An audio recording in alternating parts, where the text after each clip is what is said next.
L'ammoniac est un gaz qui est précurseur de particules fines, qui ont un impact sur la santé des Français, puisqu'il est estimé par Santé publique France qu'environ 40 000 décès prématurés par an dus à la pollution de l'air aux particules fines. L'association de journalistes Splone a publié une enquête. En juin dernier, elle dénonçait la pollution de l'air breton. En France, la Bretagne est la première région émettrice d'ammoniac. L'ammoniac vient des effluents d'élevage et des engrais.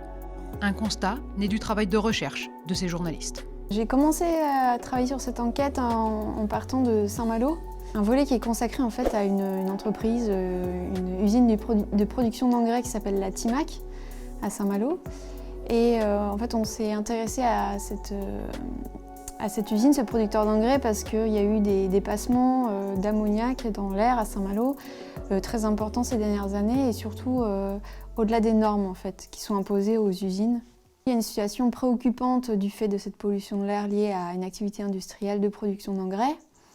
Et j'ai fait l'historique des soucis qu'il y avait eu par rapport à l'activité industrielle de la Timac, et aussi essayer de comprendre pourquoi est-ce qu'on en était encore là avec des dépassements des seuils d'ammoniac importants, du fait que la production d'engrais donc azotés, c'est eux qui vont émettre de l'ammoniac, n'avait pas été déclarée telle qu'elle l'aurait dû. Ce volet va déclencher l'enquête. Le constat global est alarmant pour la région.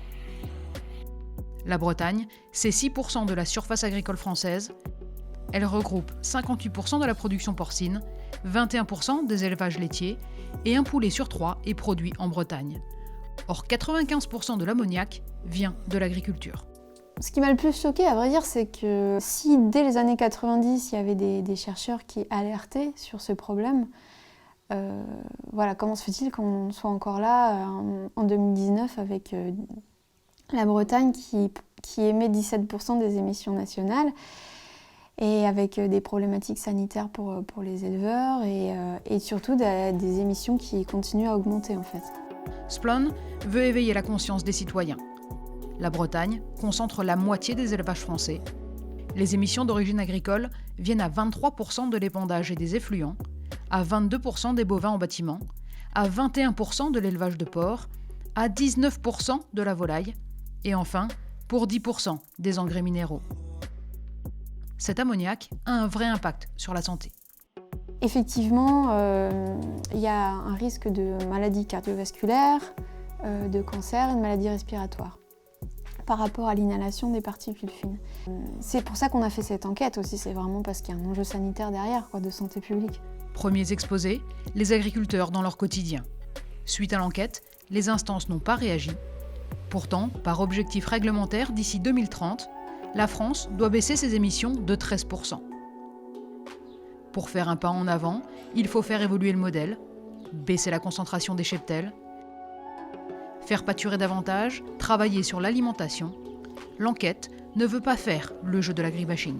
Il y a une contradiction aussi dans le fait de toujours devoir investir pour produire davantage, ou en tout cas être rentable et s'agrandir pour aussi tenir le coup, sortir la tête de l'eau, parce qu'il y a de l'endettement derrière.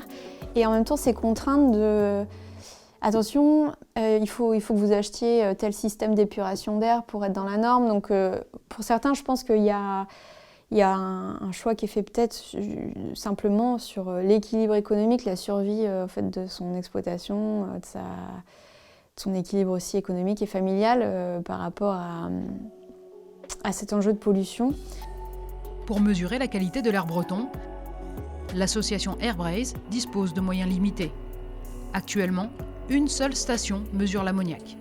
En 2020, elle a lancé une stratégie de surveillance.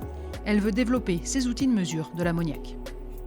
Cette enquête est sortie à un moment où on attendait aussi une réponse d'un appel à projet européen LIFE, sur lequel on vient d'être lauréat.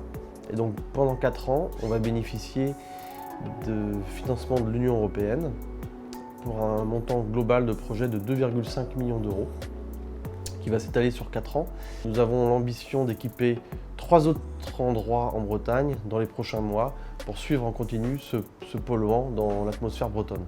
C'est vrai que la médiatisation de ce type d'enquête de journalistes amène de l'eau à notre moulin pour améliorer la surveillance environnementale en Bretagne. Pollution à Saint-Malo, implication des pouvoirs publics, l'enquête de Splone est très riche. Un travail essentiel à lire d'urgence sur splone.org.